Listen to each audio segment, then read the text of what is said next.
Olá, boa noite, sejam bem-vindos, bem-vindas à nossa live de hoje com o oftalmologista, Dr. Emerson Badaró. Vou aguardar um pouquinho que ele já deve estar entrando também.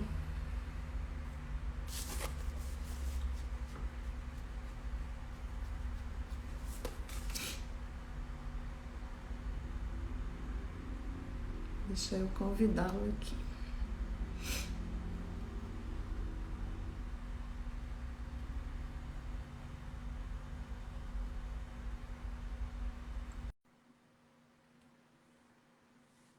Oi, doutor Emerson, eu mandei um convite. Aí, Jordana. tudo bom, doutor? Boa noite. Boa noite, tudo bem? Tudo jóia? Tá bom. Esperando, o pessoal está chegando aí agora. Sejam É, muito bem-vindos e bem-vindas. A gente está aqui em Brasília quase derretendo de calor, não sei como é que está por aí. pois é, eu até conversei com uma pessoa aí de Brasília hoje à tarde, ela falou realmente que estava muito quente, né? Nossa, está muito quente. A gente Aqui está não tá aqui, não, aqui tá normal, tá quente normal. o nosso calor aqui é seco, né? Que a gente está no Cerrado, É, então a gente não tem umidade do ar, é uma maravilha. imagino. E aí, tá Mas, tudo bem? doutor Emerson, tudo jóia, graças a Deus. Muito obrigada por estar aqui conosco, né? Ah, O imagino, eu que agradeço. Motiva 21 é um canal que foi criado, vamos fazer um ano agora em outubro, e foi criado com esse intuito de trazer informação, de trazer pessoas que trabalham, né, com outras pessoas com deficiência, síndrome de Down, autismo, para poder trazer essas informações, conteúdo, tirar dúvida das famílias, que a gente sabe que muitas vezes essas famílias não têm acesso É, a um oftalmologista com especialização, né, a uma fisioterapeuta, a uma aham. nutricionista. Então, esse canal de acesso com as famílias e os profissionais. Ah, parabéns, o canal é muito legal, eu dei uma navegada no canal, ele realmente traz bastante informação mesmo, e eu acho que essa conexão que a gente tem que fazer em colocar os profissionais em contato com as famílias e diminuir essa distância que existe, Sim. fazer com que essas famílias tenham um acolhimento melhor, uma informação mais certeira do profissional que é o especialista no assunto, ela é muito válida. Eu acho que isso é muito bacana sempre. Eu acho que uma das grandes vantagens da internet é isso, né? É a gente poder ter essa facilidade de ligar o celular aqui e duas pessoas começarem a conversar e outras pessoas que vão participando da live, que vão interagindo com a gente agora. Inclusive, a gente até traz esse convite para todo mundo que estiver assistindo, se quiser participar, mandar comentários para a gente aqui. Vai só engrandecendo, né, a nossa conversa aqui, o nosso bate-papo. Com certeza. Pessoal, boa noite para todo mundo que está chegando. Eu sou Jordana Garcia, sou mãe do Theo, que tem 7 anos, tem síndrome de Down. Sou mãe do Breno, que tem 14. E hoje a gente está aqui com o doutor Emerson Badaró. É isso mesmo, né? Emerson É Badaró, isso mesmo. É. que é médico oftalmologista, especialista em retina, vítreo, mácula. Ele tem doutorado pela Universidade Federal de São Paulo e pela Tufts University É, em Boston. E é. o doutor tem um monte de especialização que se eu fosse colocar aqui não ia dar, né? Não, mas isso é o de menos, né? Isso aí é o de menos. O que importa é a vontade realmente de querer informar as pessoas sobre o assunto. E tem um detalhe que você não falou aí também, que eu sou pai da Ana. A Ana tem um mês, está completando um mês agora, e ela também tem síndrome de Down. Ah, olha só. Eu não É, sabia disso, doutor. pois é, ela nasceu tem um mês. Seja Faz bem-vinda, amanhã. Ana. Obrigado. E aí, assim, acaba que isso é mais um motivo que faz a gente, que me fez ficar mais conectado no assunto, né? Que me fez ficar mais interessado, estudar mais. Eu estudo não só a parte da oftalmologia, mas eu estudo as outras coisas também. E muita coisa eu estudo e aprendo como leigo também, porque assim, eu sou pai, né? Eu sou mais uma pessoa que tem que quer informação, mais uma pessoa que quer ter contato com esses profissionais aí que a gente estava falando agora há pouco. Eu também sou um cliente dessa live, né? Eu também sou o público-alvo dessa live, dos outros assuntos. Mas o da oftalmologia em si, eu tenho um pouco mais de experiência nesse assunto, porque é a minha prática de todo dia. E aí, quando a gente ficou sabendo que a Ana tinha síndrome de Down, eu fui estudando mais ainda para conseguir Enfim, a gente acaba se interessando mais pelo assunto naturalmente, né? E a Ana, vocês ficaram sabendo antes do nascimento? A gente ficou sabendo desde as 12 semanas ela já tinha uma translucência aumentada, e aí a gente foi investigar através do NIPT, que é o exame de sangue que faz com a mãe, né? Faz uma coleta de sangue, né, no soro da mãe, e ali já não confirmou especificamente, mas ele já dava uma probabilidade muito alta. Então a gente já considerou isso como um aspecto positivo, né? Já era síndrome de Down na nossa cabeça desde então. Então, desde as 16 semanas de gestação que a gente sabe que ela tem síndrome de Down. Tem cardiopatia, Ana? Ela teve umas alterações no coração, assim, umas coisas relacionadas realmente à síndrome de Down, mas que estão melhorando espontaneamente. Ela não precisou de nenhuma intervenção, não. Ela tá resolvendo espontaneamente. O próprio organismo está conseguindo dar conta de resolver. E bom, o Theo resolveu sem cirurgia. Resolveu sem cirurgia. Acho que Resolveu tá sem caminhando cirurgia. para ficar tudo bem, assim, não precisar de nada mesmo, não. Vai ficar assim. É muita alegria. Eu digo que uma criança com síndrome de Down, ela nos faz pessoas melhores. Ah, com certeza, com certeza. Vai colocando a gente em contato com pessoas melhores também, né? E eu acho que isso também ajuda a gente a melhorar cada vez mais. Com certeza. Esse eu acredito, é engraçado que isso aí que você está falando, né? Que a Ana, antes dela nascer, ela já tinha me mudado muito. Ela já me modificou bastante. E é curioso isso, né? Porque, assim, se fosse uma filha típica, talvez eu não pensasse em várias coisas que eu penso hoje em dia. Uma forma de conversar, uma forma de falar que não seja exclusiva, né? Que não exclua as outras pessoas. Às vezes a gente fala sem maldade, mas errando. Sim. Não é porque é sem maldade que não está errado, né? E isso foi me alertando para ter um pouco mais de cuidado, um pouco mais de atenção com as palavras, no jeito de lidar com as pessoas, porque às vezes só o jeito de falar já pode chatear a outra pessoa, né? Quando ela tem uma situação de exclusão assim que assim, honestamente para mim não fazia parte do meu dia a dia real, assim, do meu dia mesmo. É uma coisa que eu via, mas que eu não estava dentro da minha vida, né? Que é um pouco diferente, né? Acho É que diferente, sim. A gente está participando e sentindo, né? E eu digo que é um amor assim sem igual, né? E é muito conhecimento. Todo dia a gente aprende uma coisa diferente. Todo dia tem uma coisa nova para a gente estudar, para a gente aprender, né? Eu não sou pois é. profissional da área da saúde, mas a gente acaba, como mãe, né? A gente acaba aprendendo um pouquinho de tudo. Pois é. E tem que estudar mesmo, né? A gente tem que aprender. E é curioso porque hoje em dia eu tô aprendendo as coisas com a Ana, né? Eu ainda não sei nada, tô só aprendendo, tô só tentando ainda. Mas são várias coisas que eu acho que a gente devia fazer com todas as crianças, né? Que não só as crianças que têm síndrome de Down merecem a estimulação, não só as crianças com síndrome de Down merecem os cuidados oftalmológicos, os cuidados, enfim, de geral da saúde, e os cuidados psicológicos também, enfim, todo esse aspecto do olhar completo em cima daquela criança que está ali, daquele indivíduo que está ali na nossa vida. Com certeza. Faz toda a diferença lá na frente. Tomara. Né? Depois eu te conto. Pessoal, o doutor, ele vai falar um pouco para a gente hoje sobre a oftalmologia na T21, né? Os cuidados, as doenças mais comuns, né? O que pode... A gente tem que ter mais observância, o que a gente tem que estar mais atento, né? E eu mandei algumas perguntas para ele e também depois, se vocês quiserem mandar perguntas aqui, o doutor vai respondendo. Aí até assim, para a gente explicar o que a gente vai falar na live, né? Além disso que você já comentou agora, eu vou passar aqui também uns sinais de alerta, sabe? Porque tem hora que está tudo bem com as crianças, tem hora que a gente tem que ser tranquilo mesmo, que horas que não tem que ficar estressado, que é uma criança mesmo, que vai ter coisas que crianças têm, mas crianças tem hora também que não vai ficar tudo bem. E eu vou comentar aqui daqui a pouco quais são os sinais que eu acho que são os mais importantes que os pais têm que ficar atentos para efetivamente, se acontecer algum deles, procurar o especialista, procurar uma referência imediatamente para não deixar passar o tempo do tratamento, o tempo de diagnóstico das coisas. Então, a gente vai comentar um pouco sobre isso também, que eu acho que é bastante importante para os pais saberem. Uhum. Pode começar, doutor. Não, então, você estava perguntando sobre as principais doenças, né? Você estava comentando sobre as principais doenças. E assim, as crianças que têm síndrome de Down, na verdade, elas não são acometidas por doenças diferentes. Então, Não é que existam doenças novas, doenças que Uhum. sejam específicas da síndrome de Down, nada disso. São as mesmas alterações que existem na população geral, ou seja, grau de óculos, miopia, astigmatismo, hipermetropia, estrabismo, obstrução de canal lacrimal, todas as alterações que podem acontecer com uma criança típica. A única questão que a gente tem que ter atenção é porque as crianças que têm síndrome de Down, elas têm maior incidência dessas alterações.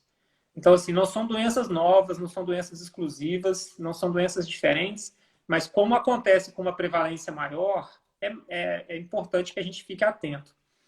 Para a gente ter uma ideia, 50% das crianças, das pessoas, né, com síndrome de Down usam óculos, né, que são...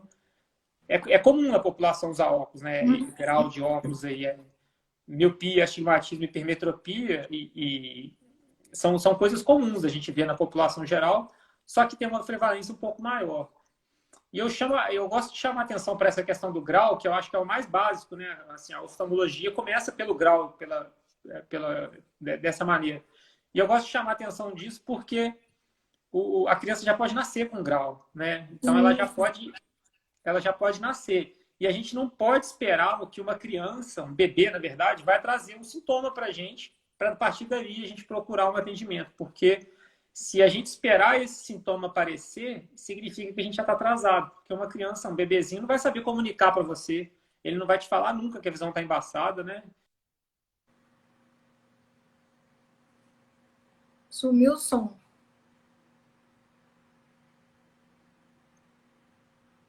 Aí, voltou. Ah.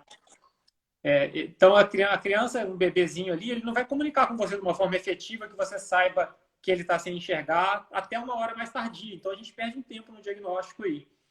Então, até respondendo a pergunta que já chegou aqui, ó, que desde quando uma criança deve acompanhar o check-up? Desde o nascimento, Dana. A gente, como pais de crianças com síndrome de Down, a gente está acostumado a levar um monte de coisa, né? Desde que nasce. Você tem que levar no fisioterapeuta, você tem que levar no fonoaudiólogo, você tem que levar no pediatra, e, enfim, no cardiologista quando necessário.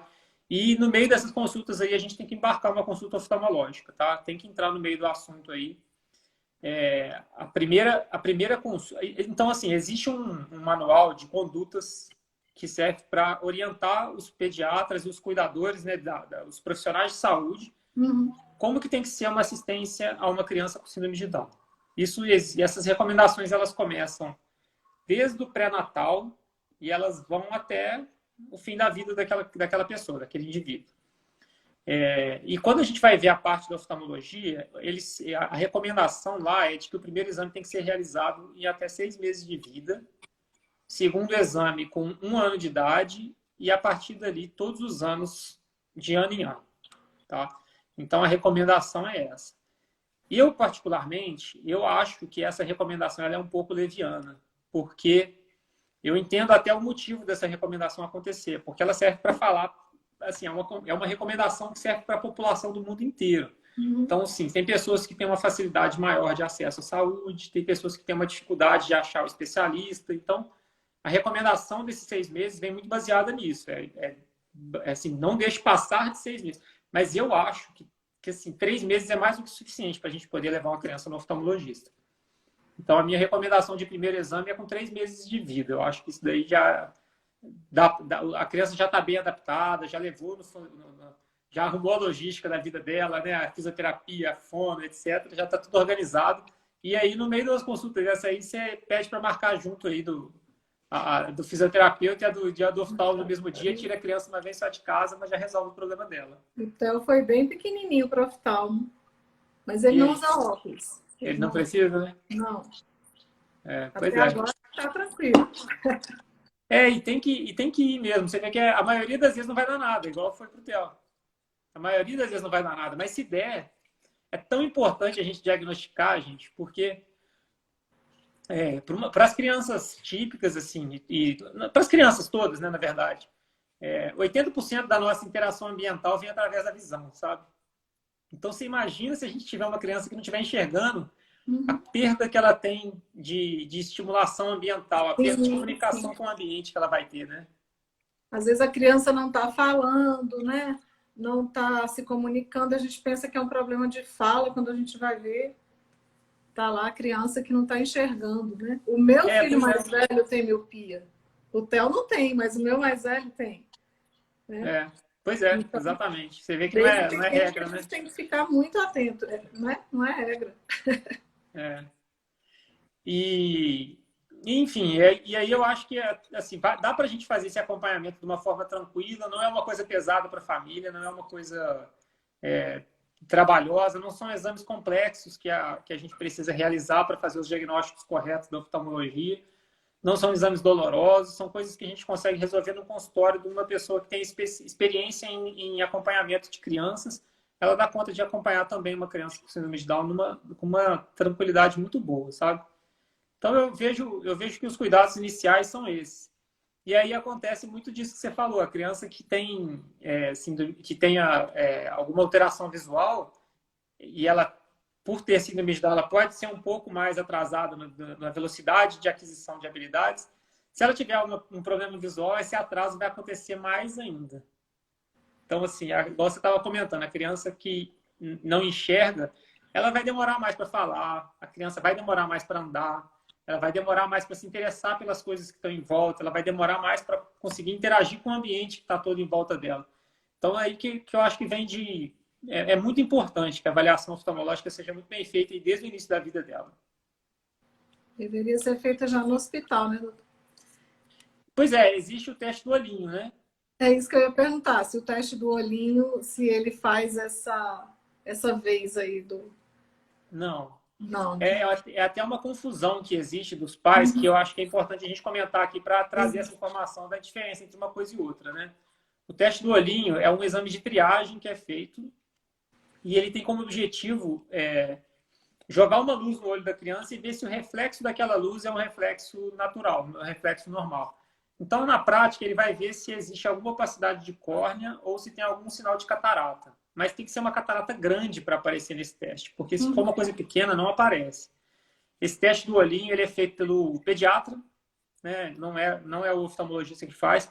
E eu acho esse teste extremamente válido, tá? Eu não quero falar que ele não é um teste válido. Ele é muito importante de ser feito e ele é, por lei, feito em todas as maternidades antes da criança ter alta. E eu acho isso muito importante que seja feito mesmo.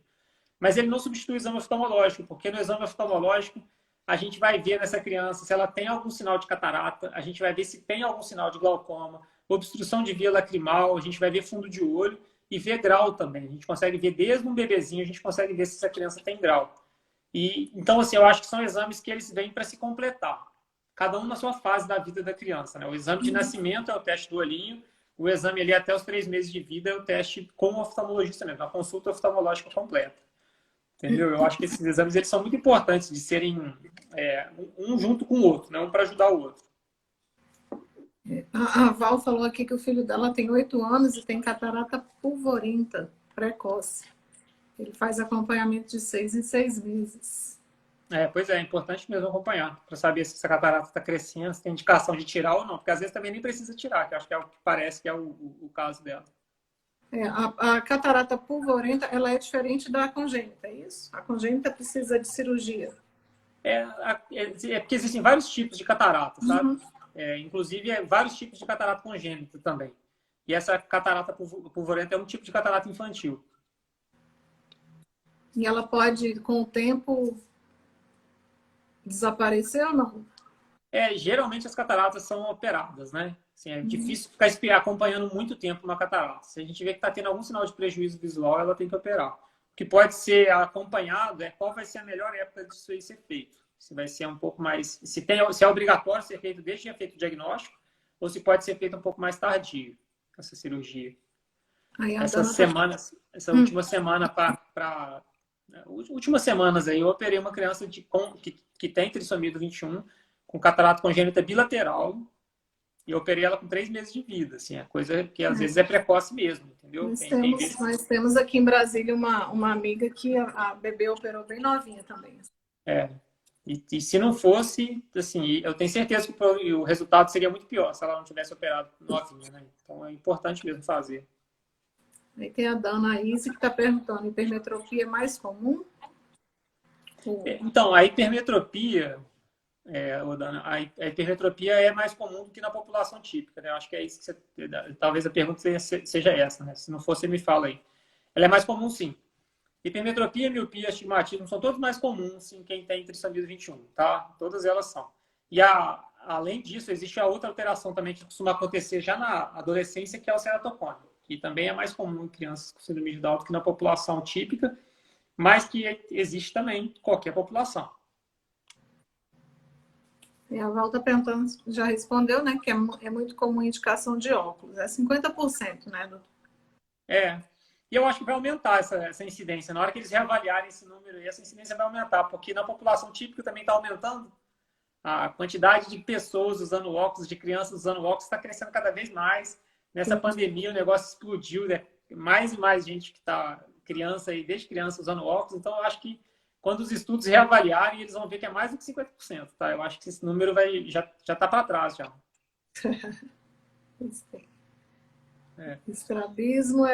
Estrabismo forte, qual idade para operar? Todo caso é cirúrgico? Cris, nem todo caso é cirúrgico, tá? Mas estrabismos, via de regra, se não resolver com óculos, tem que operar sim. E aí depende de qual... a idade depende muito de como que é o estrabismo, tá? Tem estrabismo que a gente faz o diagnóstico e opera. Tem estrabismo que, se ele estiver melhorando com óculos e estiver alinhado com óculos, pode ser que essas cirurgias ou não ocorram ou ela ocorra numa época mais tardia, tá? Mas... falando aqui sobre os sinais de alerta que a gente estava falando, né, no início da live lá, os pais vêm muito frequentemente com dúvidas em relação ao estrabismo na clínica, sabe? Eles vêm perguntar sobre o estrabismo. E acontece de tudo, tanto crianças que não têm estrabismo e os pais vão porque eles acham que tem, e o contrário também. Tá? Acontece de tudo lá na clínica. Eu vejo que na prática é um assunto que dá muita dúvida, porque crianças podem ser estrábicas naturalmente durante o início da vida delas, tá? Até os 6 meses de vida é comum uma criança fazer um desvio para dentro, aquele olho que tinha que estar alinhado, mas a criança concentra muito no objeto aqui pertinho e aquele olho vai desvia para dentro. Ou então quando a criança está naquela hora assim que ela está, tipo, por exemplo, a hora que ela está mamando, que é uma hora que ela está bem relaxada, está tranquila, o olho desvia, depois ele alinha de novo.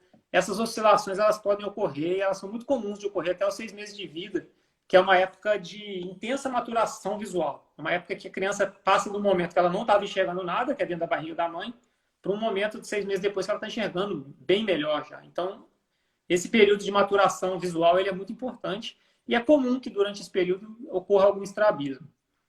O que não pode é o estrabismo virado para fora. Estrabismo para fora, esse a gente não considera fisiológico nunca. Esse estrabismo ele não é normal. Essa criança tem que ser vista assim que esse estrabismo for identificado. E uma outra dúvida de confusão que dá do estrabismo também é porque as crianças com síndrome de Down, elas têm aqui o nariz mais largo, né? A base do nariz aqui é um pouquinho mais larga. E aí esconde a beirada do branco do olho. Então, por isso, os pais acham que a criança está com o olho desviado para dentro, com os 2 olhos desviados para dentro. E na maioria das vezes isso é o que a gente chama de falso estrabismo, né? É um estrabismo que não existe de verdade, mas que parece que tem estrabismo. Mas assim, a minha recomendação, gente, é que você está na dúvida, não segura a criança em casa. Leva para o especialista ver, porque se for um estrabismo e você estiver achando que não se for um estrabismo verdadeiro e você achar que não a gente pode estar comendo bola. E se não for estrabismo, está tudo bem.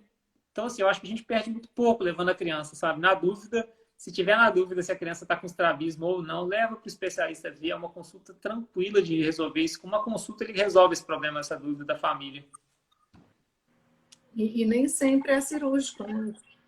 Nem sempre é cirúrgico. A Val está perguntando que o filho dela apresenta aquele reflexo que nos assusta nas fotografias, que associamos a retinoblastoma. E segundo a especialista, não é pelo exame de fundo de olho. É isso aí, Val. O exame de fundo de olho faz a diferenciação do reflexo. Esse reflexo que ela está falando é aquele que, quando você joga um flash para tirar uma foto, o normal é a gente ter o olho vermelho, né? Tanto que tem aqueles recursos de redução de olho vermelho. Quando a gente joga o flash e tem o olho vermelho, é porque está tudo bem. Isso é normal. Quando a gente joga e não tem o reflexo vermelho, ou então a gente vê algum reflexo branco, alguma opacidade no meio do caminho, significa que a gente tem que olhar essa criança com atenção, essa pessoa, né? Não só a criança, mas essa pessoa com atenção. E é disso que ela está falando, né? Esse reflexo aí que ela está falando é o reflexo branco, quando você vê alguma coisa branca dentro do olho da criança. Mas você falou aqui em cima qual era o motivo, né? Que é a da catarata, né, Val? Então tá diagnosticado já o que é. O Túlio está falando do estrabismo que oscila, né? Cada hora está no olho. Então, depende da maturação visual, Túlio. Se a criança já estiver numa fase de maturação visual adequada, a gente não pode considerar isso normal mais, não. Mas se ela tiver durante aqueles primeiros meses de vida ali, pode ser que seja normal sim, tá? O olho oscilar um pouquinho. Mas tá na dúvida, Túlio, leva para o oftalmo, tá? Assim, é difícil a gente ficar falando aqui o que é normal, o que não é, sem examinar o filho das pessoas, sem ver efetivamente como que está funcionando a visão. Então, assim, uma recomendação que eu quero deixar sempre aqui, assim, tá na dúvida, não segura a criança em casa, não fica achando que pode ser normal. Leva a pessoa lá, vai ver, vai diagnosticar, vai falar com segurança, com propriedade, no seu caso, o que é a questão, se tem ou não necessidade de ficar preocupado. Acho que acabaram as perguntas. Doutor, continue aí, para a gente não se perder. Não, mas aí a gente estava comentando sobre esses sinais de alerta, né? Então, um sinal de alerta que eu quero deixar aqui para vocês, desde o início da vida da criança, é a criança que tem estrabismo para fora, né? O que a gente chama de estrabismo esotropia, né? É um olho virado, pode ser um olho para frente e um olho para fora, ou o contrário, né? Ou o olho esquerdo ou o olho direito, tanto faz. Ou às vezes os dois, assim, um pouco virados para fora. Essa criança tem que ser examinada, ela tem que olhar, a gente tem que olhar o que está de errado ali, porque tem alguma coisa. É possível que tenha alguma coisa, né, na verdade. Estrabismo para dentro depende da idade, gente. Até 6 meses de vida a gente ainda é tolerante. Passou de 6 meses tem que olhar também. A gente tem que olhar para ver o que é que está fazendo esse olho ficar virado para dentro.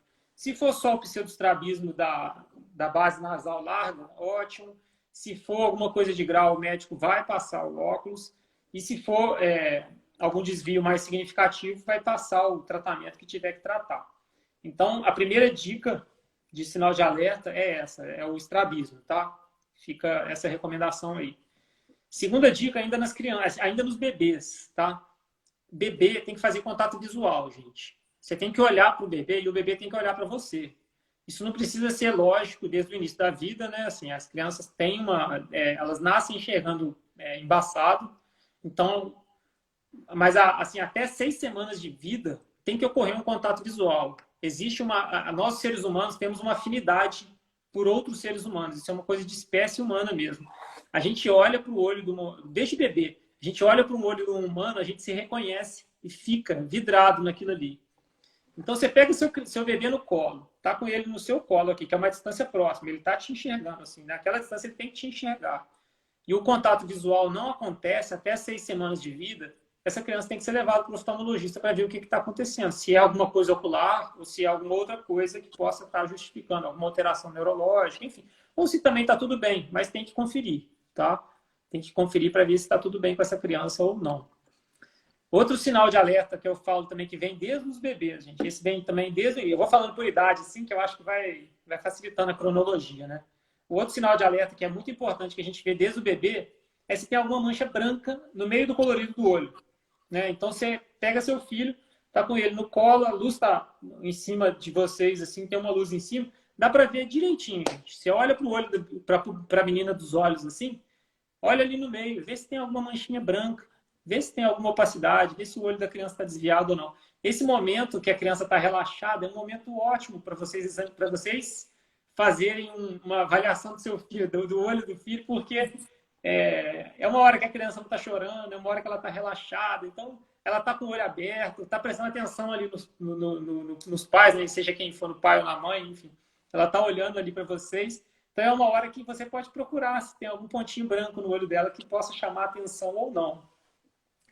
E criança, à medida que ela vai crescendo, a gente vai ficando atento com outras coisas também. Por exemplo, criança que está com um atraso maior do desenvolvimento, que está demorando mais para a aquisição de habilidades, que a gente não pode ficar comparando criança com criança, a gente não pode botar data nas coisas, mas os pais têm um sentimento, né? Se as coisas estão fluindo de uma forma adequada ou não. E se achar que as coisas não estão fluindo da forma adequada, vale a pena também conferir se um dos motivos pode ser a questão visual. Um outro sinal de alerta que eu acho que é muito importante também é a criança que tem nistagmo. O nistagmo é o olho quando ele fica balançando, assim, geralmente é para horizontal. É aquele olho que fica pendulando ali na horizontal. O nistagmo, ele pode ser normal no início da vida, tá? As primeiras semanas de vida é muito comum a gente ver nistagmo, principalmente quando a criança olha muito para um lado ou muito para o outro lado. Isso é comum a gente ver.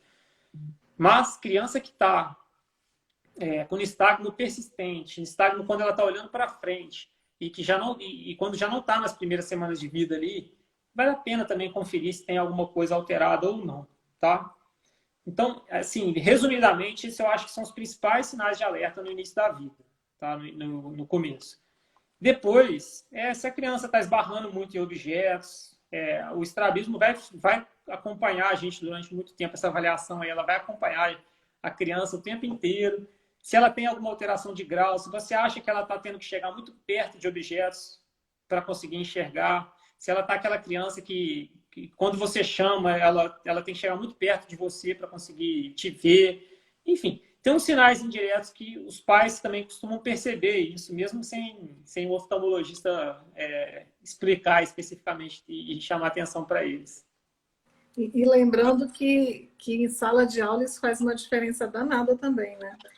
Com certeza, faz muita diferença.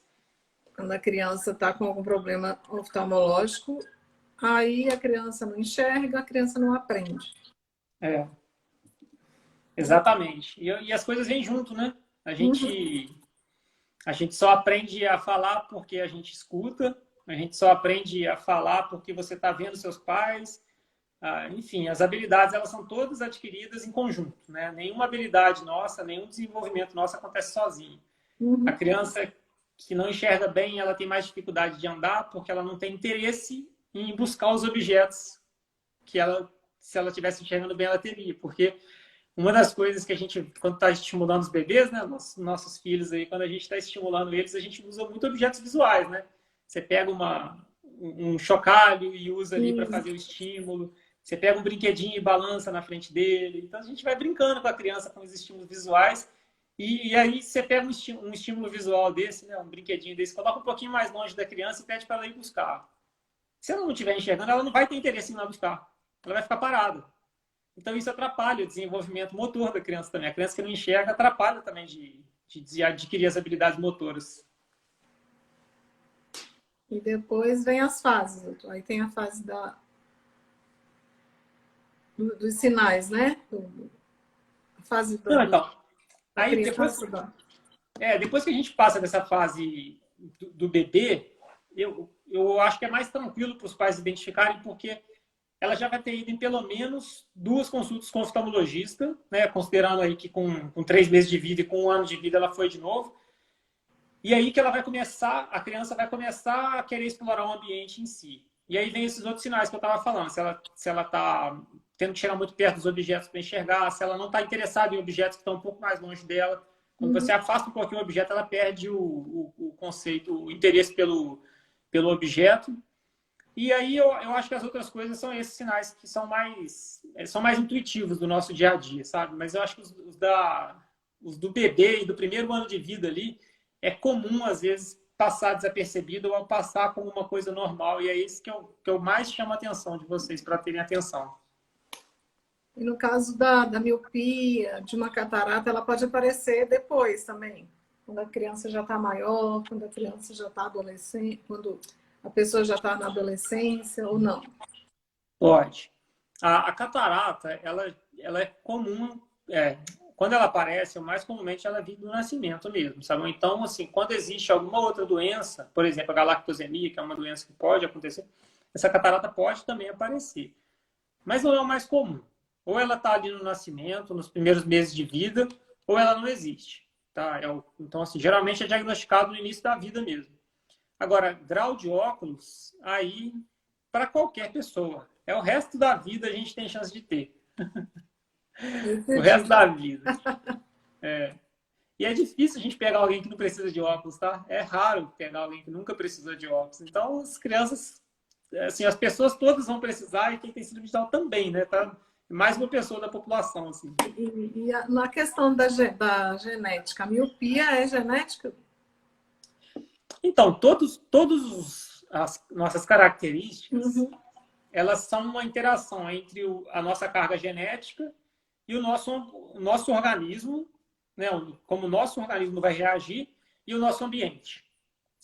Sempre esse tripé existe, tá?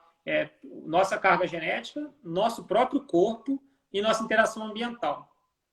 A miopia, ela tem relação de herança genética, mas essa herança genética ela ocorre muito mais frequente em casos de alta miopia. Quando a gente vai falar assim da paciente que tem 6 graus de miopia, 8 graus de miopia, essa sim tem uma probabilidade de transmissão para a prole de uma miopia um pouco mais frequente. Miopias que a gente considera baixo ali, de 1, 2 graus, elas não têm uma carga genética tão dominante assim. O ambiente influencia mais do que a carga genética. E aí vem um tema que, assim, gente, eu vou começar aqui a cutucar um vespeiro. Mas, assim, é assunto que dá para falar um congresso inteiro, não é nenhuma live. Dá para fazer um congresso inteiro disso, que uso de telas e restrição em ambientes fechados. E isso, sim, está relacionado muito diretamente com graus de miopia e com miopias altas, com miopias de graus fortes e com baixa divisão, com risco de baixa divisão não corrigível nem com óculos. Entendeu? Então, assim, a gente passa a entrar num assunto que é um assunto bem polêmico, é um assunto bem sério e que esse ano, desde o ano passado, de 2020 para cá, o assunto ficou mais aflorado ainda por causa da pandemia, né? As crianças, não só as crianças, todo mundo, né? Sim. Ficou mais restrito em ambiente fechado. E o que a gente observa como oftalmologista na nossa prática do dia a dia é a quantidade de miopia que apareceu e quem tinha pouco grau começou a ter muito grau, sabe? Isso não é uma opinião minha, isso não é uma percepção minha. Existem vários estudos que são publicados já sobre esse assunto. E algumas hipóteses foram levantadas do porquê que isso aconteceu. Mas o que a gente mais sabe hoje é que restrição em ambiente fechado, quer dizer, que ambiente que a gente não tem visualização do horizonte, né? Aquele ambiente fechado de 4 paredes aqui, é muito relacionado com miopia e aparecimento de progressão de grau. Tá? Isso é muito comum. A criança ficar em telas e ficar lendo e ficar no computador, no celular e tudo, também é associado, mas por incrível que pareça, a restrição em ambiente fechado é mais forte, a relação é mais forte, inclusive, do que com o próprio uso da tela. Então, você vê que a relação ela é muito direta, sabe? Do ano passado para cá é muito alta a quantidade de míopes que apareceu e a quantidade das pessoas que já eram míopes que progrediram muito grau também, por causa da restrição de ambiente aberto. O meu filho Breno aumentou o grau significativamente. Ele aumentou porque passou ano passado todo online, tudo, né? Ele gosta muito de ler, então comprou aquele que lê, que eu esqueci o nome aqui agora, um Kindle. Né? Eu falo que aquilo é pior, né? Mas aumentou bastante. Ele tem 5 graus e meio com 14 anos. E ele tinha quanto antes?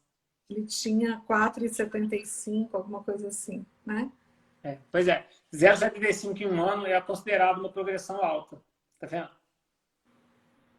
E isso a gente está falando não tem nada a ver com síndrome de Down, tá? Exatamente. Não tem nada a ver. Isso aí é para todo mundo. Para todo mundo. É para qualquer pessoa. Exatamente. E tem ainda a degeneração da mácula, né? Ela pode acontecer em pessoas mais novas ou só em pessoas mais de idade? Acontece na síndrome de Down das pessoas mais de idade também? Então, a degeneração macular é uma doença que ela é o nome de uma doença específica, tá, gente? A doença chama degeneração macular relacionada à idade. Existem outros tipos de degeneração macular, tá? Mas não é disso que a gente vai falar agora. Vamos falar dessa doença específica que chama degeneração macular relacionada à idade. Essa é uma doença que acomete idosos. Mas é curioso, né? Porque assim, a definição da doença é que ela acomete pessoas com mais de 65 anos de idade. Uhum. E de anos para cá, de 10 anos para cá, o que a gente tem observado, o que a gente, como na oftalmologia, tem observado é que pessoas cada vez mais novas estão tendo a degeneração que era para ter só acima de 65 anos de idade. E assim, deixando claro, degeneração macular não é normal. Tá? É doença. Não é um envelhecimento natural do olho, não. É um envelhecimento patológico do olho. É uma doença que acontece no olho.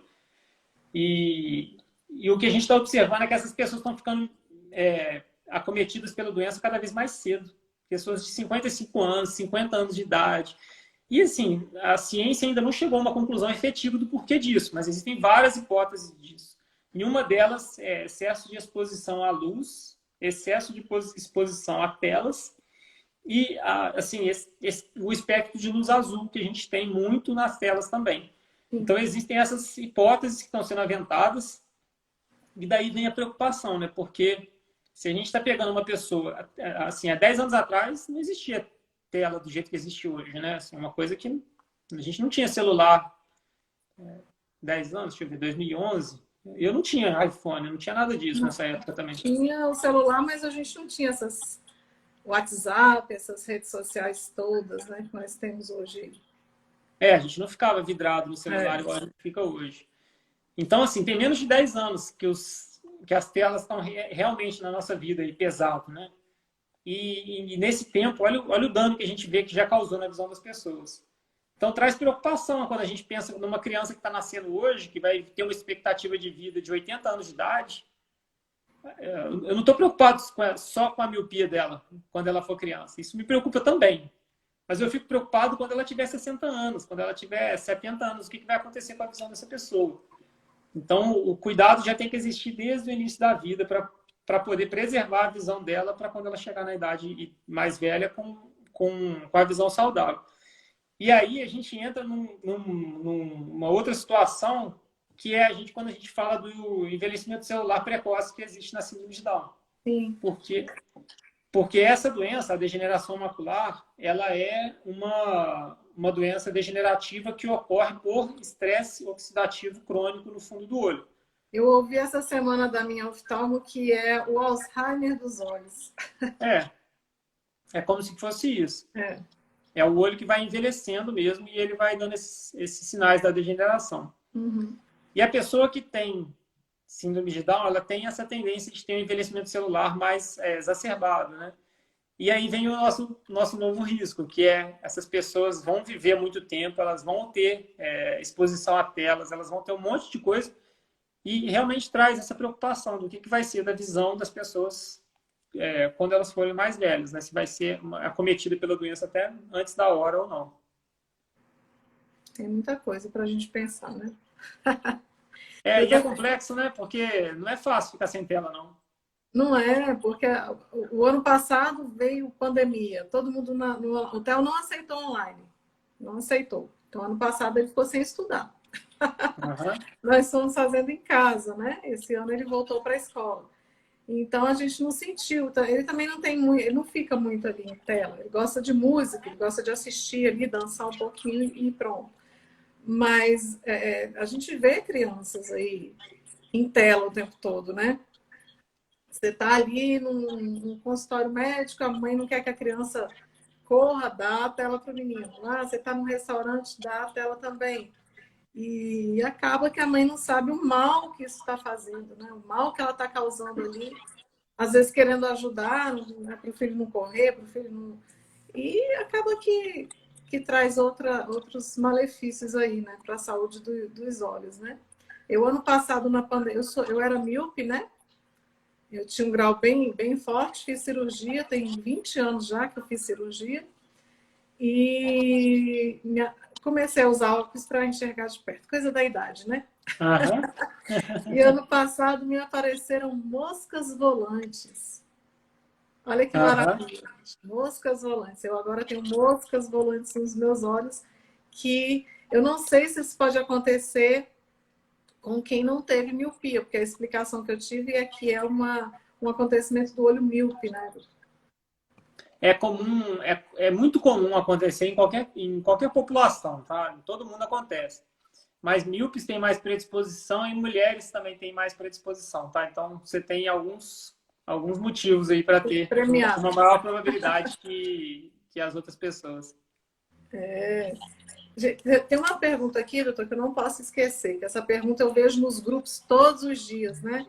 Que é com relação ao colírio. Quais os colírios que podem ser usados nas pessoas com síndrome de Down? Eu sei que a atropina, ela é contraindicada por alguns médicos. Eu não sei qual é a sua visão disso, a sua observação sobre isso, né? A sua opinião médica, de oftalmologista, né? A atropina, ela é um antagonista de função muscular, né? Então, como nossos filhos já são hipotônicos, né? Eles podem ter uma hipotonia exacerbada causada pela própria atropina.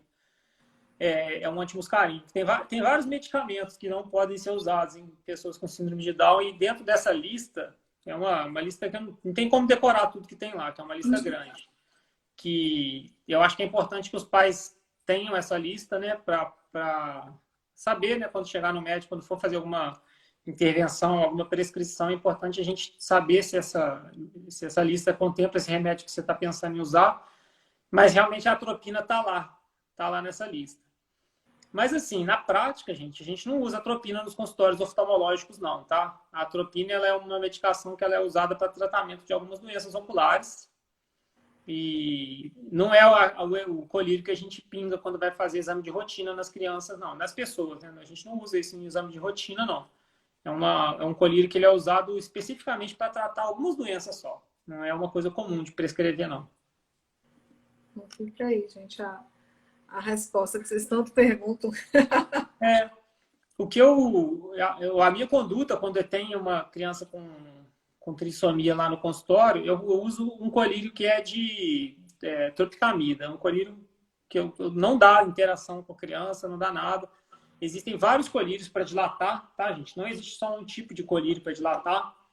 Tem idades diferentes, a gente usa colírios diferentes em idades diferentes e em concentrações diferentes, né? Você pode ver que quando você vai lá, geralmente não pinga só uma vez, pinga mais de uma vez.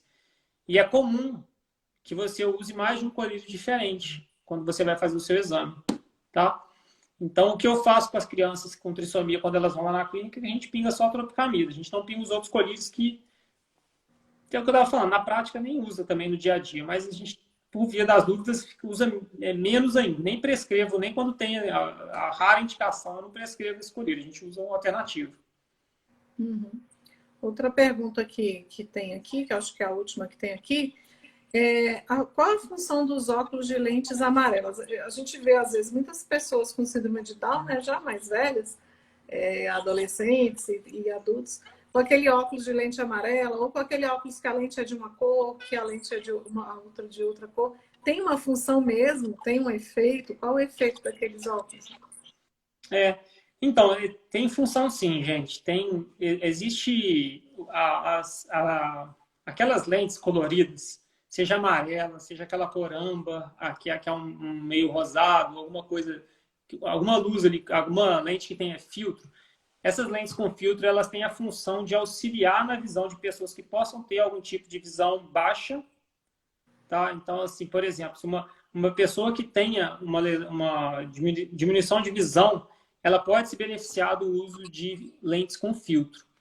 Essas lentes com filtro, elas filtram algum comprimento de onda específico e valorizam outro tipo de comprimento de onda específico. Então, assim, elas pegam da imagem do ambiente aqui, ela vai pegar um comprimento de onda e vai filtrar, não vai deixar aquilo chegar no olho para preservar o outro comprimento de onda que aquela pessoa enxerga melhor. É uma coisa que é um pouco difícil de explicar, assim, principalmente para quem não tem nenhum tipo de baixa de visão, mas é comum a gente precisar dos filtros para poder trazer esse auxílio, tá? Por exemplo, quando o paciente tem a degeneração macular, é comum a gente usar esses filtros amarelos. Quando tem algum tipo de lesão macular, a gente sabe que a periferia da mácula ela responde melhor a estímulos visuais se você tiver um filtro amarelo. A pessoa enxerga melhor. Então, é muito baseado nesse sentido que a gente pode prescrever. Mas não é obrigatório, né? Assim, é uma coisa que a gente tem que prescrever, testa, vê o resultado, vê se a pessoa se sentiu bem, vê como é que ficou a adaptação dela, se a visão melhorou. Se tiver melhorado, aí mantém. Se não tiver melhorado, a gente experimenta outro tipo de comprimento de onda diferente. E existe um outro tipo de óculos também que tem filtros coloridos, que são os óculos para auxiliar na visão de cores, principalmente para pacientes que têm alguma deficiência de cor, como por exemplo, mas não só, mas como por exemplo o daltonismo, né? Alguns óculos podem auxiliar com que a pessoa enxergue melhor, melhor nitidez as cores das imagens, quando ela já filtra aquilo ali antes de chegar no olho. Então, basicamente esses dois tipos de...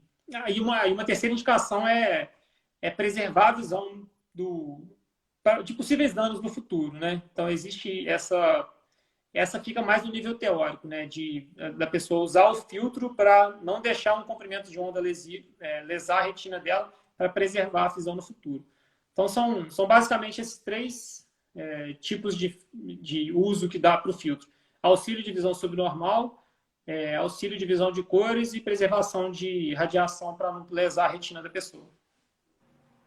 Então, e tem o glaucoma também, né, doutor? Que a gente esqueceu de falar aqui. Acontece muito na T21? Não. Quanto maior a nossa expectativa de vida vai aumentando, maior a probabilidade de ter essas doenças crônicas que, como eu estava falando, que acometem o resto da população também, né?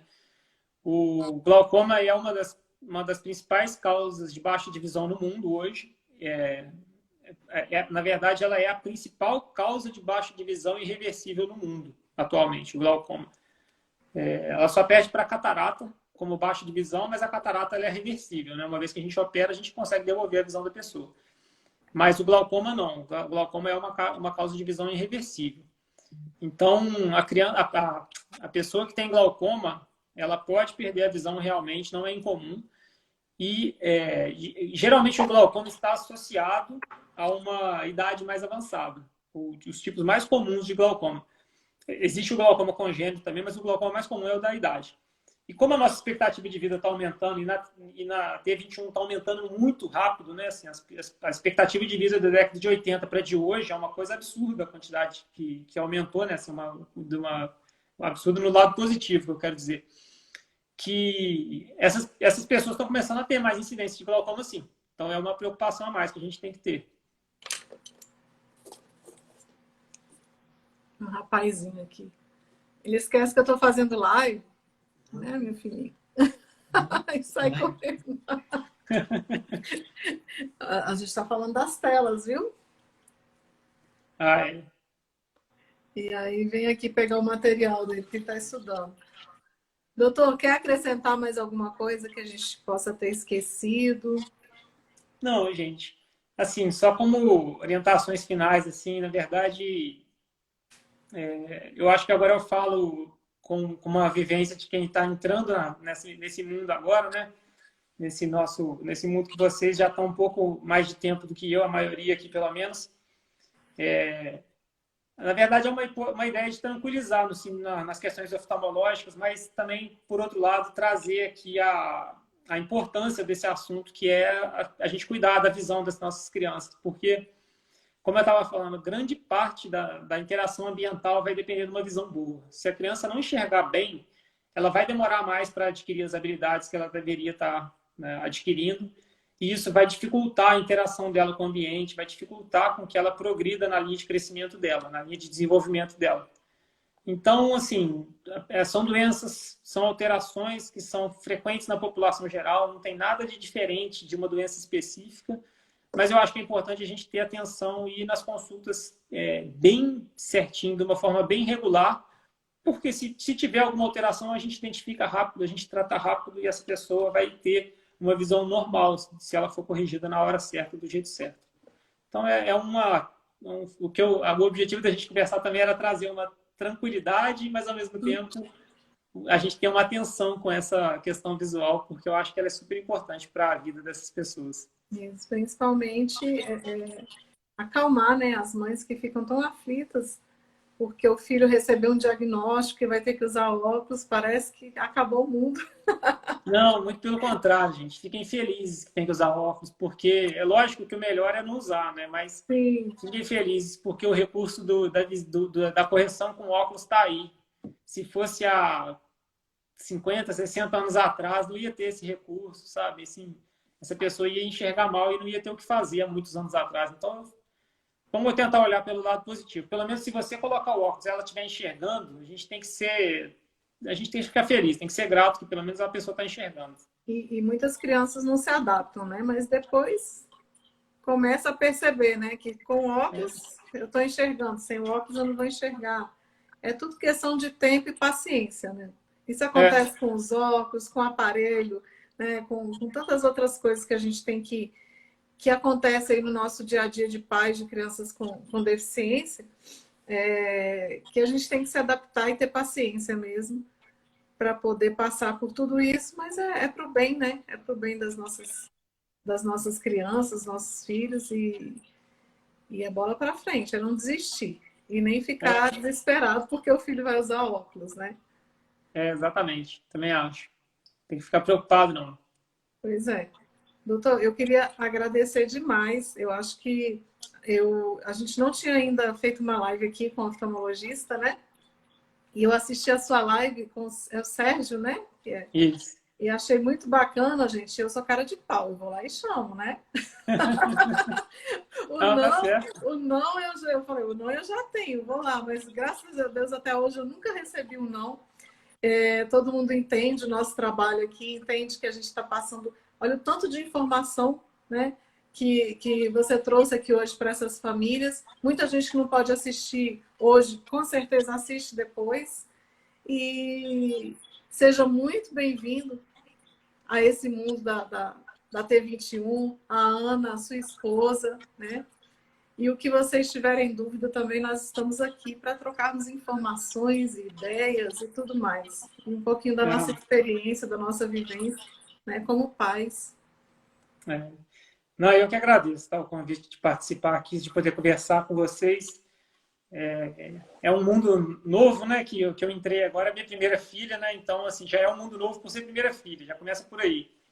E aí eu tive a felicidade aqui de entrar por esse mundo da T21 que está sendo muito gratificante poder conversar com outras pessoas também, para ir tranquilizando, porque é o que eu estava falando, assim, eu tenho as minhas dúvidas de pai também, eu sou médico, mas eu tenho as minhas dúvidas de pai, é diferente, eu sou oftalmologista, eu não sou pediatra, eu não sou cardiologista, eu não sou nada além do oftalmologista. E tem um monte de dúvida também, que igual os outros pais têm também.